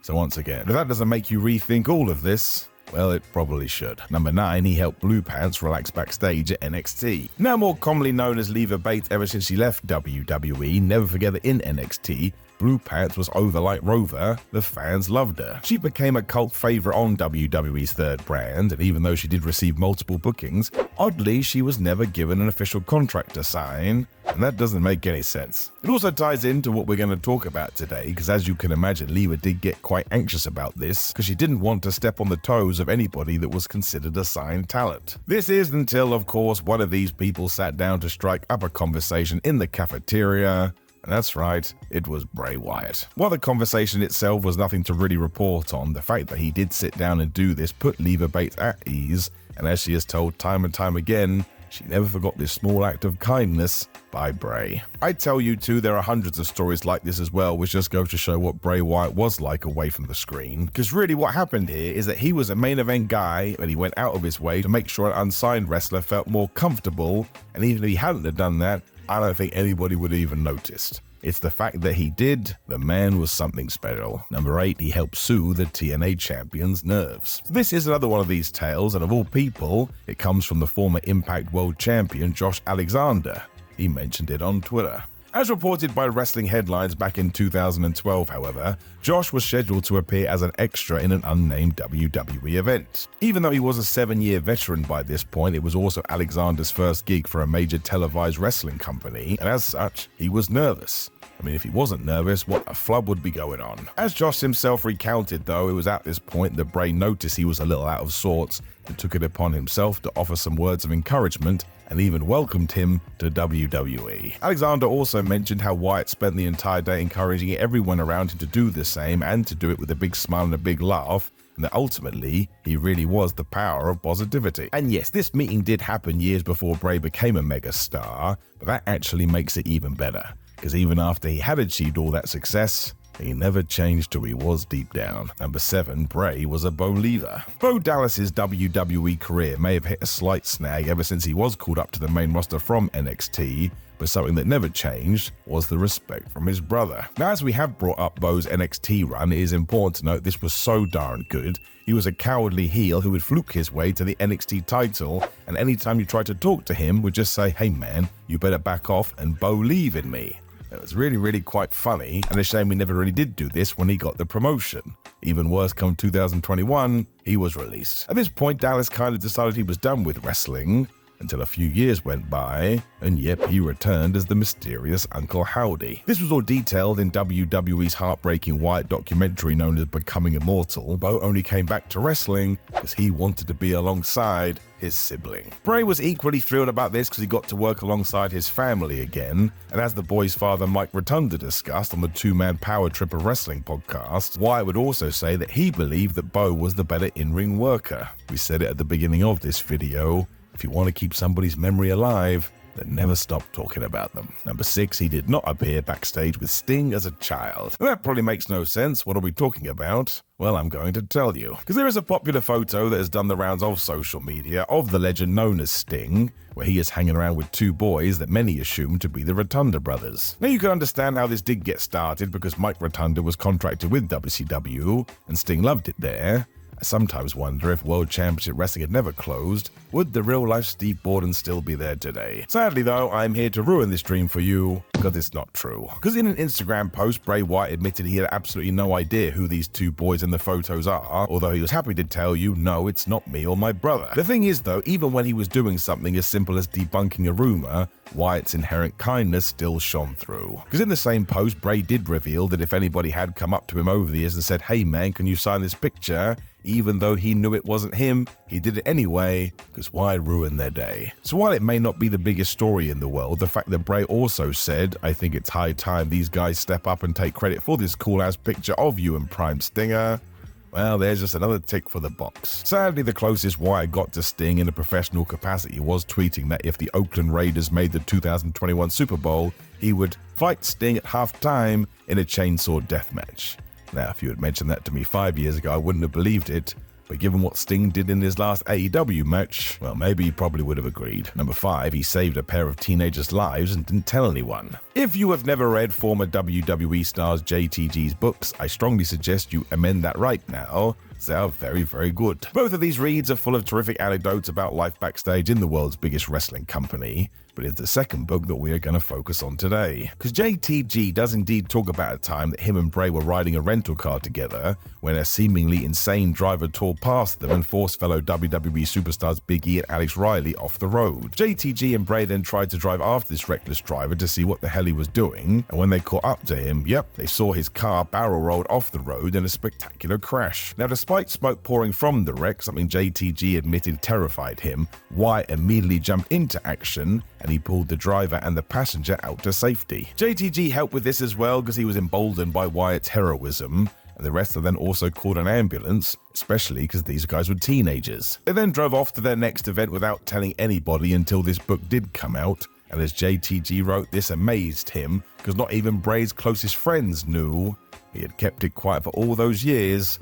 He didn't think it was something worth bragging about. Number 4, the Fiend mask was designed by a horror icon. So this is a nice turnaround given what we have talked about in this video so far, because while most entries have been about how Bray was a hero to others, this one is about the time Wyatt got to meet one of his own heroes. Because you will see plenty of photos on the internet of Bray with a man known as Tom Savini, who is an absolute legend when it comes to makeup artistry. Savini is also revered by horror fans as the man who brought to life George Romero's zombies, and as one of the minds behind Jason Voorhees' iconic design. So if you are going to create the Fiend, and you need some kind of a mask, you probably should go cool, good old Tom. Everyone who knew Bray has gone on record and says he was over the moon that Savini agreed to do this, and surprise, surprise, when they did meet, the two became very good friends. If you want to see a heartwarming clip too, you should find Tom Savini on Twitter and see the video of Bray Wyatt playing around in one of his weird chairs. He looks like a kid again, but once again, given what was going to happen after this, probably once again will break your heart. Number 3, he didn't start out as a promo guy. When one thinks of Bray Wyatt, I would imagine the first wrestling skill you would give him is that he was pretty darn good when you put a microphone in his hand. Even when you didn't understand entirely what he was saying, he still captivated you. And I tell you this, I don't think there will ever be another guy like him. As such, this led people to believe that Bray was a natural gifted orator, but actually, if we go to a Drew McIntyre story, I'm not sure that was entirely true. Because as reported by Comic Book, Drew McIntyre recalled a story back down in FCW when Bray was teamed with another wrestler named Vic Adams. If you're into goofy wrestling like I am, you're gonna love this too, because their gimmick was that they ran a detective agency. No surprise, surprise, it's never made it to the main roster even though it should, but as McIntyre recalled, these pair were terrible on the mic, and they didn't really know what they were doing. They also had a terrible sign-off line as well, although I think it's brilliant, because they would look at the camera and both say, "We are back in business." Now, it's important to note this wasn't Drew making fun of Bray and instead was doing the opposite. He was saying how hard Wyatt would work day in, day out, both on his wrestling and his promos, to the point he became one of the best mic guys ever. I mean, that's an inspirational story for anyone. The best part, though, is that like everybody else, the Scottish Warrior also remembered Bray as, and I quote, "the friendliest guy in the world, an amazing gem, and such a brother." He really was taken too soon. I'm still not sure I've entirely got my head around it. But 2, he refused to rehash the Wyatt family due to Brody Lee's passing. It will never make any sense that both Brody Lee, the former Luke Harper, and Bray Wyatt have both passed away by 2024. Because as we know, these two were very, very good friends. You would never get the Wyatt family to work if it wasn't for Harper either, and I throw Eric Rowan in there too, because just seeing them all stand together with their weird creepiness, well, it just worked and it dragged people in. After Lee's tragic passing in 2020 and the fact that Bray was returning to WWE, a bunch of rumors then started that he was going to reunite the Wyatt family. But as he told the Out of Character podcast, he would never do that in a million years, because doing it without Luke Harper would not only be an insult to the man, but the thing would never ever work. Wyatt also wrote a tribute to Brody soon after this when he asked Lee to save me a seat next to you. While that will probably bring tears to your eyes, that's how I like to envision them nowadays, just chatting away and being friends forever. Number 1, his fans meant everything to him. Because there are dozens and dozens of stories on social media about Bray Wyatt seeing random tweets of people asking him to help them with their lives, and my word, he actually went and did it. An especially heartbreaking post came from a father whose late son was a huge fan of Bray Wyatt, so decided one day to DM the man himself. Of course, Wyatt, as well as his wife, did respond and offer their condolences. He even told this individual that he appreciated him sharing his story, because it reminded him why he became a wrestler in the first place, to make people happy. And let's face it, that's exactly what he did. For more proof of this, you can also read the eulogies that were delivered by friends at his funeral, and who every single fan said he'd gone out of his way to put a smile on their face. So Bray was essentially a kind, caring soul who never stopped looking out for others, and whose presence will forever be missed by those who knew him, and even those who didn't. Now, please do like the video, share the video, and subscribe, and leave a comment below with your favorite Bray Wyatt memory, and of course, keep it nice. It's one of those videos. But I send you much love, my friends, and I will talk to you soon.